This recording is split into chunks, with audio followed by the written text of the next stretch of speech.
Ermənistan hökuməti nə edir etsin, bizi heç kimdən düşmən edə bilməyib. Yəni Talışlara qarşı trollar var, bu axmaq adamlar var, gəlir nə bilim kimsə Talışlardan danışanda ağzını 1 metr açır, separatçı falan başlayır gic-gic danışmağa. Halbuki separatçının böyüyü İlham Əliyev də oturub ölkənin başında Naxçıvanda Muxtar Respublika eləyiblər. İstənilən vaxtı da oranı ayrıca bir dövlət eləyə bilərlər. Bununla heç danışan yoxdur. Nəysə, bu məsələdə İlham Əliyevin radikallaşdıra bilmədiyi və üstünə gedə bilmədiyi bir dənə millət var, bir dənə ideologiya var hal-hazırda. Bu da Talışlardır. Yəni baxın, ermənilər Azərbaycanlıların gözündə radikallaşdırdı. Türkləri Azərbaycanda radikallaşdırdı. Yəni türkləri digər millətə qarşı istifadə elədi. Daha sonra türkləri istifadə elədi ermənilərə qarşı, erməniləri radikal göstərməyə başladı.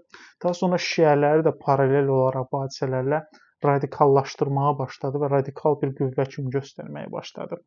Baxın, Talışlara bunu edə bilmirlər. Yəni bütün media vasitələri dalını dağıdır daha da özlərini lezvalayıblar, atıblar ortaya. Heç nə edə bilmirlər. Bütün gün barbar bağırırlar ki, nə bilim Talış separatçısı belə gəldi, elə getdi.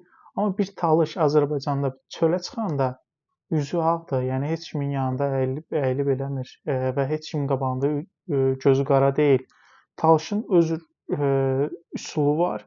Nə qədər bizə şər atırlar, nə qədər qara yaxırlar, bizi məğlub edə bilmirlər. Buna görə də mən keçən dəfə dedim, bəzi adamlara gülməli gəlir, amma bu dəqiqə İlham Əliyevin it kimi qorxduğu, yəni bir əqidə var, bu da talışçılıqdır və talışın ətrafında olan bütün əqidələri dağıdıblar. Bütün ideoloji xəttləri dağıdıblar. Şiəlikdir, ermənilikdir, türkçülükdür. Bütün bizim ətrafımızdakı bu əqidələri dağıdıblar. Bir talışlara əl dəyə bilmirlər. İndi də nə edirlər? Həbs etməyə başlayırlar. Həbs etməyin məqsədi nədir? Qorxutmaq və radikallaşdırmaq. Yəni birincisi istəyirlər ki, talışlar qorxsun, bu işlərlə məşğul olmasın. İkincisi radikallaşsınlar, daha belə radikal açıqlamalar versinlər, daha emosional açıqlama versinlər və digər Azərbaycandakı əhali bizə qarşı yönəldilsin.